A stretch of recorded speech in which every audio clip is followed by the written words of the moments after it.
और बड़ी खबर इस वक्त मिल रही है। समाजवादी पार्टी ने 6 उम्मीदवारों की लिस्ट जारी की है। गौतम बुद्ध नगर से राहुल अवाना को टिकट दिया गया है।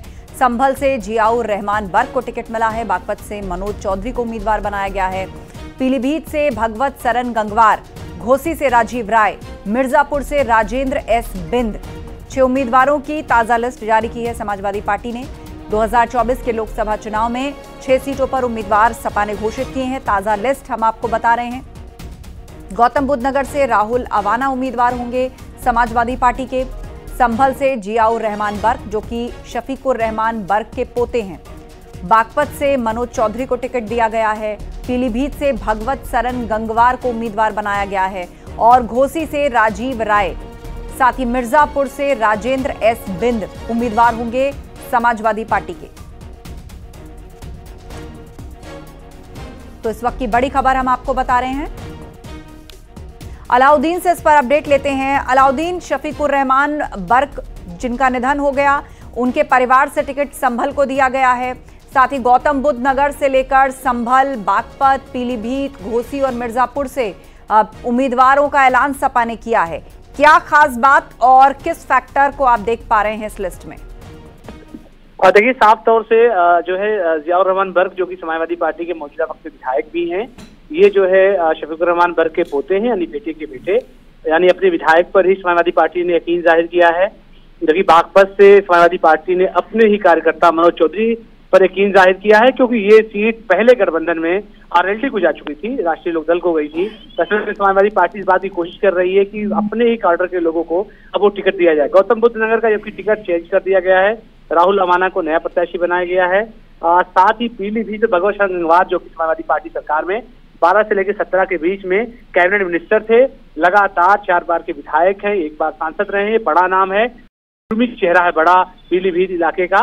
ये भी कहा जा रहा था कि पीलीभीत से टिकट दिया जा सकता है भारतीय जनता पार्टी के रूठे हुए सांसद को, लेकिन मौजूदा वक्त में फिलहाल भगवत सरन गंगवार की जो है घोषणा करके समाजवादी पार्टी ने जाहिर कर दिया है टिकट उनको नहीं देने जा रहे हैं। घोसी से राजीव राय, जो कि समाजवादी पार्टी के राष्ट्रीय प्रवक्ता है, भूमियार समाज से आते हैं। ये माना जाता है कि घोसी की जो सीट है वो एनडीए के खाते से सुहेलदेव भारतीय समाज पार्टी को गई है, जहां से अरविंद राजभर, जो कि पार्टी के राष्ट्रीय महासचिव हैं सुहेलदेव भारतीय समाज पार्टी की, वो चुनाव लड़ रहे हैं। उनके अगेंस्ट में राजीव राय को उतारा गया। राजीव राय भूमियार समाज से हैं। यहाँ पर अगर देखा जाए समीकरण, तो करीब 4 से 4.5 लाख यादव हैं और करीब 2 लाख के करीब मुस्लिम वोट बैंक है और 12-13% जो है भूमियार बिरादरी है। तो ऐसे में समाजवादी पार्टी ने तीसरे एक जाति के वोट को खींचने की कोशिश की है घोसी से। चौथा टिकट मिर्जापुर से राजेश एस बिंद को दिया गया है। अभी कुछ घंटे पहले ही अपना दल कमेरावादी की तरफ से दावा किया गया था कि ये सीट हमको दी जाए और मिर्जापुर की सीट से हम ही चुनाव लड़ेंगे। तो ऐसे में ये सीट, क्योंकि कोलिशन पार्टी एनडीए की अपना दल के पास है, अनुप्रिया पटेल वहां से जो है सांसद के साथ साथ मंत्री भी हैं, तो ऐसे में समाजवादी पार्टी ने घेराबंदी करके जातिगत समीकरण को साधते हुए और अपने पुराने काडर के लोगों पर यकीन जताया है। पिछले दिनों जो राज्यसभा में क्रॉस वोटिंग की हुई थी, उस बात को भी ध्यान में रखा गया है कि बाहर से आया हुआ एक्सपोर्ट का कोई जो नेता हो उसको टिकट ना दिया जाए। समाजवादी पार्टी ने ये कोशिश की है। यानी पिछले जो तमाम जो है राजनीतिक घटनाक्रम हुए हैं उससे शिक्षा लेते हुए ये तमाम के तमाम टिकट जारी किए गए हैं। अब देखने वाली बात होगी कि मिर्जापुर घोषित होने के बाद अपना दल कमेरावादी, जो उसको इंडिया गठबंधन का पार्ट कहती है, वो किस तरह रिएक्ट करती है। राजीव राय का नाम घोषित हो चुका है, वहां से नारद राय की भी दावेदारी थी, उनकी जगह इनको टिकट दिया गया है। भगवत सरन गंगवार का नाम जाहिर हो गया है। तो ऐसे में ये तमाम बातें बताती है कि समाजवादी पार्टी अब पुराने दौर या पुराने रुख की तरफ अपने कदम को खींच रही है। जी, और एक और खास बात, मिर्जापुर से उम्मीदवार उतार दिया है समाजवादी पार्टी ने, लेकिन अपना दल के उसने 3 सीटों पर दावा ठोका था और उसको ये उम्मीद थी कि यहां से उनके उम्मीदवार उतारे जाएं, मतलब INDIA गठबंधन की ओर से 3 सीटें उन्हें दी जाएं। पल्लवी पटेल ने साफ तौर पर जिन 3 सीटों की बात की थी उसमें मिर्जापुर भी एक, लेकिन यहां सपा ने इस पर उम्मीदवार उतार दिया है। जी हाँ, बिल्कुल आप ठीक कह रही है कि समाजवादी पार्टी ने यहाँ उम्मीदवार उतार दिया है। अब वो रास्ता कसी और खींचतान बिल्कुल 200% बढ़ेगी। आपको याद होगा राज्यसभा के इलेक्शन के वक्त भी किस तरह से रास्ता कसी थी। हालांकि वो बहुत आखिरी वक्त में, जो 3 बजे वोटिंग का आखिरी समय था, 2-2:30 बजे के लगभग वोट कास्ट करने आई थी। उन्होंने कहा कि मैं तो पीडीओ को वोट देने के लिए आई हूँ, मैंने अपर क्लास के यानी जो प्रत्याशी समाजवादी पार्टी के 2 थे, जया बच्चन थी, आलोक रंजन थे, उनको मैंने वोट कास्ट नहीं किया है। तो ये बात उन्होंने बोला था। लेकिन अब ये बड़ा सवाल उठेगा कि आखिर उनका अगला कदम क्या होगा। हालांकि समाजवादी पार्टी ने किसी को ये कहने की कोशिश कोई ना करे, से टिकट 6 बंटवारे किए, एक कुर्मी को, एक बिंद समाज का व्यक्ति है, एक जाट उसमें शामिल है, एक भूमियार शामिल है, एक मुसलमान शामिल है और एक दलित शामिल है। जो मैं बात था वो कह रहा था कि 6 टिकट, 6 बिरादरी, 6 जातियां, 6 और काटर के लोग। समाजवादी पार्टी अपनी तरफ से एक कोशिश कर रही है कि उसके लिए चीजें पॉजिटिव हो जाएं। जी बिल्कुल। और ये लिस्ट की बात करें तो संशोधित लिस्ट है, मतलब गौतम बुद्ध नगर से अपने उम्मीदवार को बदला है, राहुल अवाना को उम्मीदवार बनाया है, लेकिन इससे पहले जो था वो प्रत्याशी डॉक्टर महेंद्र नागर को बनाया था समाजवादी पार्टी ने। इसके पीछे आखिर क्या वजह है? इसको लेकर अंदरूनी मंथन किस तरह चला? की वजह एक बड़ी खास ये है कि आरएलडी के जाने के बाद समाजवादी पार्टी पे प्रेशर था कि जाट चेहरों को आगे लाए, जाट नेतृत्व को आगे लाए और जाट जो राजनीति करने वाले लोग हैं उन पर फोकस करें। क्योंकि आप इस बात को मान के चले, जब तक आरएलडी उनके खेमे में थी, उनके कोलिशन का पार्ट थी, तो जाट चेहरा बनाना बिगाड़ना उनका काम था। ऐसे में समाजवादी पार्टी ने जाट पर बहुत ध्यान नहीं दिया।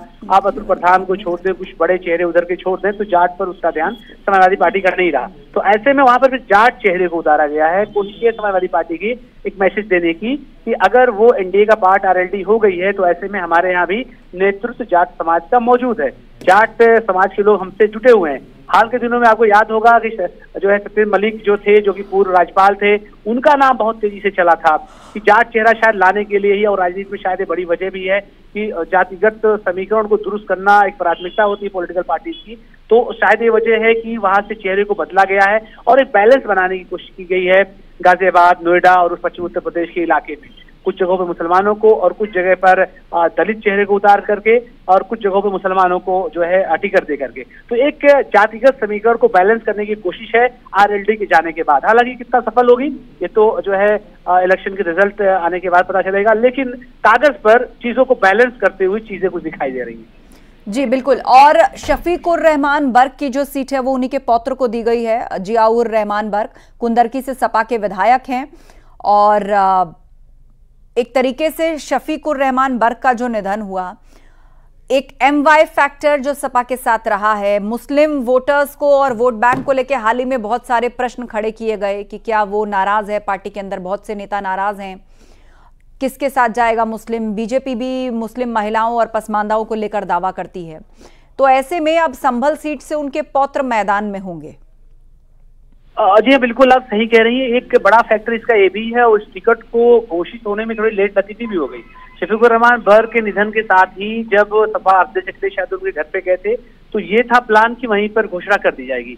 लेकिन शफीकुर रहमान बर्क के जो बेटे हैं उनकी दावेदारी बीच में आ गई थी, उनके पोते की दावेदारी, यानी घर पे ही ये जो सूत्रों के हवाले से और समाजवादी पार्टी के जो विश्वस्त सूत्र वो कह रहे थे कि उनके बेटे और मतलब उनके जो पौत्र हैं उनमें एक रस्ता कशी थी कि विधायक ऑलरेडी हैं तो उनकी बेटी को कहीं ना कहीं से एडजस्ट कर दिया जाए। हालांकि समाजवादी पार्टी ने उनके पोते पर ही यकीन किया है और जो एक चेहरा वो बना के गए थे, शफीकुर रहमान बर्क अपने साथ उनको लेकर चलते थे। एक तरह से आप देखें तो जो है शफीकुर रहमान बर्क अपने राजनीतिक विरासत के तौर पर उनको अपने साथ लेके चलते थे। तो एक कोशिश ये है कि संभल से टिकट दिया गया है, एक मुस्लिम चेहरे को उतारा गया है, तो वो जो है तुर्क समाज से आते हैं तो एक बैलेंस, क्योंकि तुर्क समाज के लोग आपके मुरादाबाद की सीट पे बहुत हैं, रामपुर की सीट पर हैं, संभल में हैं, तो एक चेहरा वहां उतार करके समाजवादी पार्टी शायद कोशिश करेगी कि मुरादाबाद और रामपुर में कोई सेकुलर दूसरा चेहरा भी दे दे मुस्लिम वर्ग को छोड़ करके। तो ऐसे में ये कहने को ना रहे कि मुसलमान इस इलाके में उतारा नहीं गया है, तो शायद उसको बैलेंस करने की समाजवादी पार्टी की तरफ से एक कोशिश है कि उसको भी बैलेंस कर लिया जाए अगर हम मुरादाबाद और रामपुर में टिकट किसी दूसरे चेहरे को उतारते हैं। क्योंकि रामपुर में तो जो है आजम खान की फैमिली का कोई व्यक्ति उतर नहीं सकता है।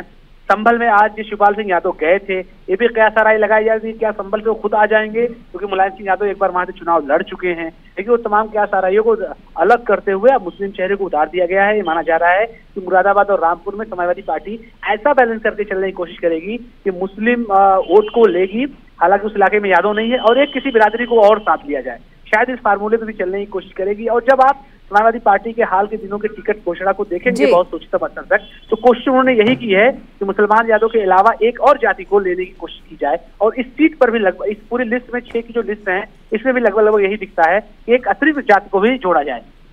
बिल्कुल, तो बहुत सारे फैक्टर्स हैं, लंबा विश्लेषण इसका। बहुत शुक्रिया आपका अलाउद्दीन हमारे साथ चर्चा के लिए। तो सपा ने नई लिस्ट जारी की है, लोकसभा चुनाव के लिए 6 सीटों पर अपने उम्मीदवारों की घोषणा की है। रुकेंगे ब्रेक के लिए, खबरें जारी हैं।